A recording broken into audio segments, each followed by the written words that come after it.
Balamban Dance Festival kicks off, a vibrant celebration awaits. 6 children among those run over by a vehicle, 3-year-old child dies. 47 Agma and 7 Seka of Sokelko was held.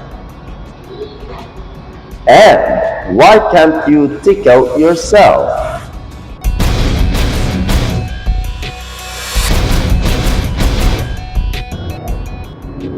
Good evening, I'm Apolinario, Ferdinand Ignatius Valencia, and this is Weekend News. In Luzon, Balamban Dance Festival kicks off, a vibrant celebration awaits.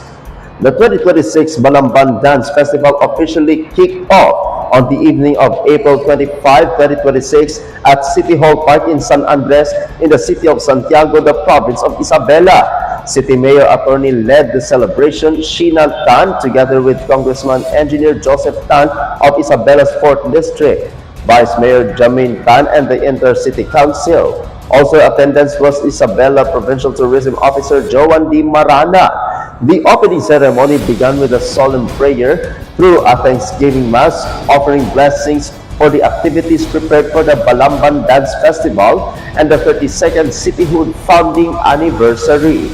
This was followed by the release of butterflies, the symbolizing the official start of the festivities, along with the opening of the Balamban Trade Fair at the City Hall grounds. The LGU Santiago official mobile app called Kaisaka app was also introduced to the public. It aims to bring government services closer to the city's residents.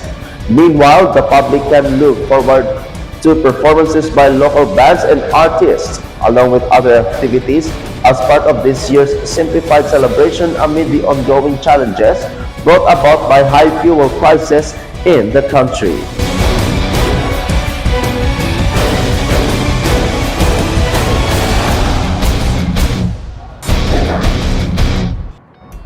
In Visayas, the 6 children among those run over by a vehicle in the municipality of Tolosa, a 3-year-old child dies. A leisure outing turned tragic when several individuals were run over by a vehicle at the plaza among the Imelda Lane in Barangay Imelda in the municipality of Tolosa, the province of Leyte, on the evening of April 24. A vehicle driven by a 55-year-old man identified by the alias Anton, an employee of Dorelco and a resident of Barangay Bulao in Burawen, Leyte, suddenly sped onto the area. Of the 9 victims, a 3-year-old child from Barangay Kabuinan in the municipality of Tanawan, the province of Leyte, was died in the incident. 5 other children aged 1, 5, 7, 9, and 10, who are residents of Tolosa and Tanawan, were also hit and sustained injuries. 3 adults were likewise injured. A 38-year-old woman identified as alias Mel from Kabuinan in Tanawan, a 32-year-old individual known as J from Kapangian in Tolosa, and a 40-year-old individual identified as Hel from Barangay Malbong in Tolosa. Responders from the Municipal Disaster Risk Reduction and Management Office, or MDRRMO, immediately arrived at the scene. The victims are currently receiving treatment at the hospital, while the suspect is now in the custody of the Tolosa Municipal Police Station. The authorities are continuing their investigation into the incident.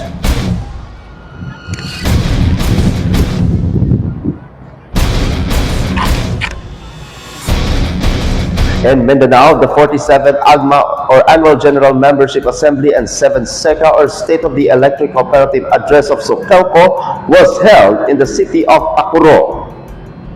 The activity of Sokelco was held yesterday, Saturday, to give recognition to all member consumer owners who have been working diligently in the respective BAPAS on areas across the place now reached by Sultan Kudarat Electric Cooperative. The guest of honor was former TESDA Secretary General Honorable Suharto Teng Mangudadatu, PhD, represented by the Lutayan Mayor of Sultan Kudarat, Honorable Datu Yasin S. Mangudadatu. Electricity is more than just power. Hindi lang ito ilaw sa ating tahanan. Ito ay ang kabuhayan ng ating mga negosyante. Ito ay ang tulong sa ating magsasaka at mangingisda. Ito ay ang pag-asa ng bawat estudyante na nangangarap sa gabi. Ang sa likod ng bawat ilaw na ito ay ang sakripisyo, dedikasyon at serbisyo ng ating electric cooperative. Kaya naman sa aking ama at kuya, ang mensahe nila ay malinaw. Ang tunay na serbisyo ay hindi nasusukat sa kung kaano kalakas ang sistema, kundi kung gaano kalawak ang naaabot nito. Hindi sapat na may kuryente ang ilan. Dapat may kuryente ang lahat. This was followed by the oath-taking ceremony of the nearby elected board of directors administered by Attorney Cirillo Y. Flores, Legal Counsel, as well as the newly elected officers of the board administered by Honorable Suharto Teng Mangudadato, represented by Mayor Yasin Mangudadato. The messages were also delivered online by the national officials such as Congressman Presley C. De Jesus in PhilReca Party List Representative, Attorney Janine Depay Colingan, PhilReca Executive Director and General Manager, and Antonio Mariano C. Almeda, NEA Administrator. According to the kind of Board of Directors, President Soraina M. Khalid, the unity and cooperation within the household lead to positive outcomes for the benefit of the cooperative.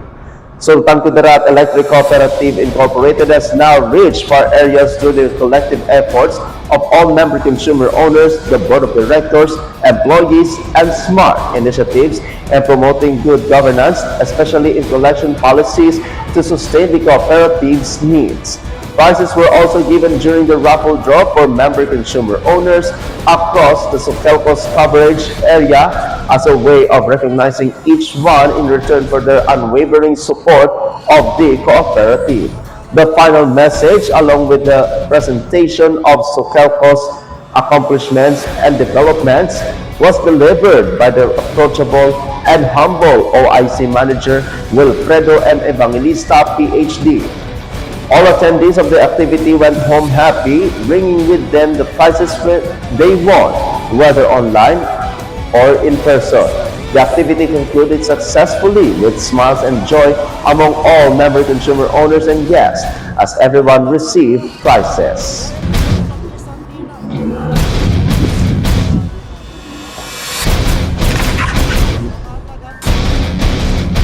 In a world news, oil spill in Barangay Hoskin in Jordan was dispersed. The officials of Barangay Hoskin in Jordan who were dispersed have urged residents and fisherfolk to temporarily avoid the area where an oil spill has been discovered. In a Facebook post, the barangay said that the oil spill was reported past 7 a.m. along the shoreline near the barangay covered court area at the barangay hall in Sitio Sambag and Sitio Baluarte. An oil-like substance was observed floating along the shoreline, which may pose risk to marine life, coastal resources, and public safety, the barangay stated.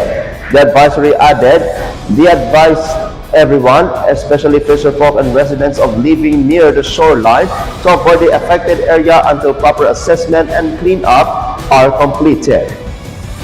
The barangay is already coordinating with concerned agencies for appropriate action and continuous monitoring.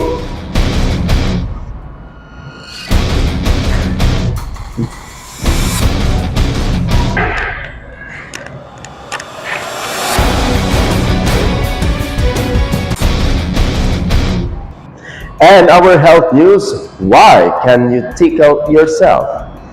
Did you know why you don't feel ticklish when you try to tickle yourself? But when someone else does it, why does it make you laugh? It's a simple question, but only a few people know the reason.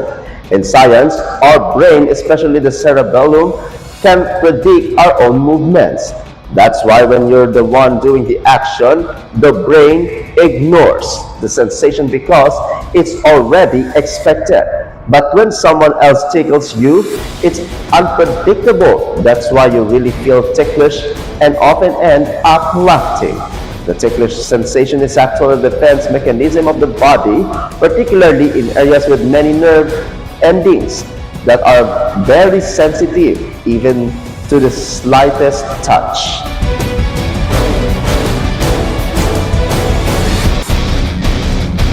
And that is Weekend News this Sunday, April 26, 2026. I'm Apolinario, Ferdinand Digna Valencia, and this is Salakot Online Broadcasting Network. Happy weekend, good night kasadya,